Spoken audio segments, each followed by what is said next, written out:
और बैंक आपको एक तरह से परमिशन दे देता है, आपको एक ऑथोरिटी दे देता है कि आप एक लिमिट के अकॉर्डिंग पैसा निकाल सकते हैं, एक लिमिट तक पैसा निकाल सकते हैं। That is you can withdraw 10,000। आपके अकाउंट में पैसा कितना है 5,000, बट आप कितना विड्रॉ कर सकते हो 10,000। जो ये 5,000 आप एक्स्ट्रा निकाल रहे हो, यही आपका क्या बन जाएगा, एक्स्ट्रा है जो ये बन जाएगा आपका बैंक ओवरड्राफ्ट। बैंक ओवरड्राफ्ट समझ में आएगा। Out standing expenses, outstanding expenses क्या होते हैं, एक्चुअली हम जो अकाउंटिंग में अकाउंटिंग करते हैं उसमें हम मैचिंग कंसेप्ट के बेस पे अकाउंटिंग करते हैं, यानी कि जितने पीरियड्स के आप इनकम ले रहे हैं इतने ही पीरियड्स के आप क्या लोगे, एक्सपेंसेस। क्या कहा मैंने, जितने पीरियड के आप इनकम्स ले रहे हैं इतने ही पीरियड्स के क्या लोगे आप, एक्सपेंस। आउटस्टैंडिंग, अगर इस टर्म पे हम थोड़ा डिस्कस कर लेते हैं, फिर हम इनकी एंट्री के बारे में बात करेंगे, इनकी एंट्री कैसे हमें डील करना है। सबसे पहले अगर अभी तक आपने अकाउंट्स में या आपके हाफ ईयरली एग्जाम में या क्वार्टरली एग्जाम में या टेस्ट में अच्छे मार्क्स नहीं आ रहे, अगर आप अब से भी यहाँ पर पढ़ाई करो तो आपके अच्छे, बहुत ही अच्छे मार्क्स आ सकते हैं। हम यहाँ पर टर्म कर रहे हैं आउट प्लस स्टैंडिंग। यहाँ पर आउटस्टैंडिंग एक्सपेंसेस को मैंने दो उसमें तोड़ा, आउट प्लस स्टैंडिंग। स्टैंडिंग मतलब क्या होता है, खड़ा होना, आउट यानी कि आउट हो चुका। इसको हम ऐसे समझ सकते हैं, मैं हमारी जो अकाउंटिंग होती है, हमारी जो अकाउंटिंग पीरियड होता है मोस्टली वो 1 अप्रैल टू 31 मार्च का होता है। यानी कि जिस टाइम में अपना पी एंड एल अकाउंट बना रहा है फर्म, जिस time P and L account बनना है तो हम इस पीरियड्स की इनकम्स और इस पीरियड के एक्सपेंस लेते हैं हमेशा, एक्सपेंसेस। यानी कि इतने ही पीरियड की मेरी इनकम होनी चाहिए, इतने पीरियड के मेरे क्या होने चाहिए, एक्सपेंस। ये भी 12 मंथ्स, ये भी 12 मंथ। बट कुछ एक्सपेंसेस हो गए, अब यहाँ कुछ एक्सपेंसेस हो तो गए बट अभी तक उनका क्या नहीं हुआ, पेमेंट। क्या नहीं हुआ उनका, पेमेंट। यानी कि उनकी पेमेंट की डेट थी, जो जिस डेट पे पेमेंट हुआ था उनका अभी तक पेमेंट नहीं हुआ। डेट आउट हो चुकी है पेमेंट की, बट एक्सपेंसेस अब भी क्या है, स्टैंडिंग, खड़े हुए हैं। तो इसको बोल देते हैं हम आउटस्टैंडिंग एक्सपेंसेस, जो जिनकी पेमेंट की डेट आउट हो चुकी है, यानी कि जहां पर उनका पेमेंट होना था वहां पर उनका पेमेंट नहीं हुआ, अभी भी एक्सपेंसेस ऐसे के ऐसे ही है। ऐसे एक्सपेंसेस को हम बोल देते हैं आउटस्टैंडिंग एक्सपेंसेस। ठीक है। अगर यहां से 31 मार्च तक इन एक्सपेंसेस का पेमेंट हो जाना चाहिए था, बट आगे भी अभी तक इनका पेमेंट नहीं हुआ, तो आगे जो पीरियड होगा, ये आगे नेक्स्ट ईयर होगा, तो ये क्या बन जाएंगे इस पीरियड के लिए, आउट स्टैंडिंग। आउट स्टैंडिंग क्या बन जाएंगे बच्चों, ये out standing. Out standing expenses आपके क्या हो सकते हैं, सैलरी हो सकती है आपकी, रेंट हो सकता है आपका, इंटरेस्ट हो सकता है। मोस्टली कॉमनली आपके उसमें ये ही टर्म यूज होंगे, सैलरी, रेंट और इंटरेस्ट।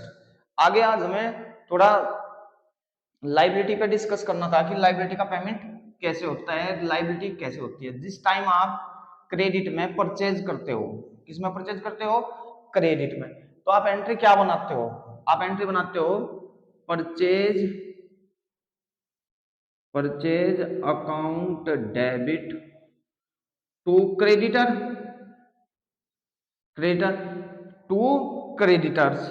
यहां पर अगर पार्टी का नाम नहीं दिया हुआ, इफ पार्टी, पार्टी कौन, जिससे आपने परचेज किया है, if the party name note given,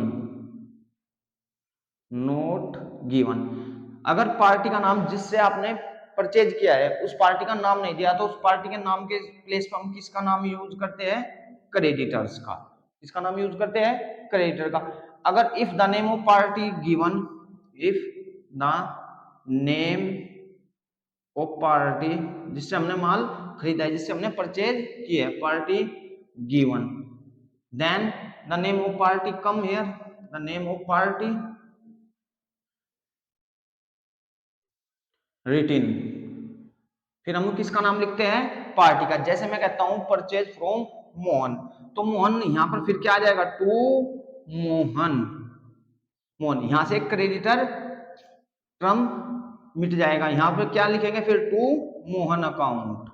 अगर पार्टी का नाम नहीं दिया, कि ये सिर्फ इतना बोला है क्वेश्चन में, परचेज ऑन क्रेडिट बेस, यहाँ पर ये तो नहीं पता लग रहा है कि किस पार्टी से हमने गुड्स खरीदे और किसको हमने सेल किए हैं, हम यहाँ पर परचेज की बात कर रहे हैं। तो यहाँ पर हम उस टाइम में, जिस टाइम हमें ये ना पता लगे कि किस से हमने गुड्स खरीदे, तो हम लिखते हैं यहाँ पर क्रेडिटर। अगर हमें पार्टी का नाम दिया हुआ है कि जैसे कि purchase goods from Mohan, purchase goods from the Sohan, तो जो पार्टी का नाम है उस टाइम हम पार्टी का नाम मेंशन करते हैं। ये हो गए मेरे creditor, to creditor, to creditors, purchase account debit to creditors. Creditors में, क्रेडिटर्स को मुझे इन फ्यूचर क्या करना है, पेमेंट। क्यों? क्योंकि मैंने इससे उधार में माल लिया है। क्रेडिट का मतलब होता है बच्चों, क्रेडिट का मतलब होता है उधार, उधार में माल खरीदना। अब आप इसको फॉर एग्जांपल, आप किसी शॉप पे गए, आपने वहां से कुछ सामान खरीदा और आपने बोला कि भाई मैं इसका पैसा आपको कुछ टाइम बाद दूंगा, तो आपने गुड्स तो खरीद लिए उससे, बट अभी तक आपने उसको क्या नहीं दिया, पैसा, जितना उसका अमाउंट ड्यू था, जितना अमाउंट उसको देना था, जितने की आपने गुड्स खरीदी थी, तो आप उसके बन गए क्रेडिटर्स। आप उसके क्या बन गए, क्रेडिटर्स। आप केस में क्या ऐसा हो सकता है कि आप ये कहने लो, तो इसमें आप क्या देख रहे हो कि जो लाइबिलिटी है, लाइबिलिटी क्या है, लाइबिलिटी पेमेंट इन फ्यूचर। भाई आज नहीं कल, कल नहीं परसों, कल भी तो फ्यूचर है, अब से 1 घंटे बाद भी फ्यूचर है। तो जो भी पेमेंट्स इन फ्यूचर होते हैं वही आपकी क्या बन जाती है, लाइबिलिटी। क्या बन जाती है, वही आपकी लाइबिलिटी। यहां पर हमारे क्रेडिटर्स क्या है, हमारी लाइबिलिटी। लाइबिलिटी का पेमेंट कैसे होगा, अब इसको देखना है, लाइबिलिटी का पेमेंट कैसे होगा।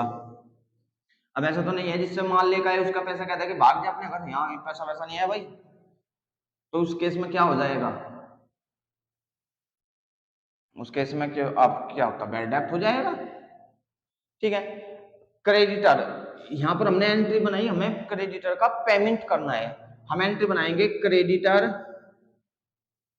अकाउंट डेबिट टू, अगर कैश दिया है उसको ले भाई कैश, तो हम यहां पर लिख देंगे टू कैश अकाउंट। अगर हमने उसको बाई चेक पेमेंट किया है तो हम यहां पर लिख देंगे, चेक को हम क्या लिखते हैं यहां पर, बैंक, टू बैंक अकाउंट। जिस टाइम ये मेरी एक लाइबिलिटी थी, क्या थी मेरी एक लाइबिलिटी, यहां मेरी एक लाइबिलिटी थी, जिस टाइम मेरी लाइबिलिटी इंक्रीज हो रही है, तो ये क्या हो रही है, जिस टाइम मेरी लाइबिलिटी इंक्रीज, क्या हो रही है, इंक्रीज, तो ये हमेशा होगी आपकी क्रेडिट। जिस टाइम मेरी लाइबिलिटी डिक्रीज हो रही है, क्या हो रही है, डिक्रीज, तो ये हो जाएगी डेबिट। जिस टाइम मैंने परचेज किया तो मैंने क्रेडिटर को क्या किया था, क्रेडिट। क्यों? क्योंकि उधार बढ़ रहा था, अब मैंने उधार का पैसा चुकाना स्टार्ट किया, तो जो जिससे मैंने माल खरीदा था, अब मैंने उसको क्या कर दिया यहाँ पर, डेबिट, यानी कि मेरी लाइबिलिटी क्या हो गई, डिक्रीज। मेरी लाइबिलिटी क्या हो गई, डिक्रीज। डिक्रीज के केस में डेबिट, इंक्रीज के केस में क्रेडिट। इस तरीके से हम सभी लाइबिलिटीज का पेमेंट करेंगे। अब हम इसमें क्रेडिटर्स का पेमेंट देख लिया हमने, क्रेडिटर्स को ऐसे पैसा देंगे।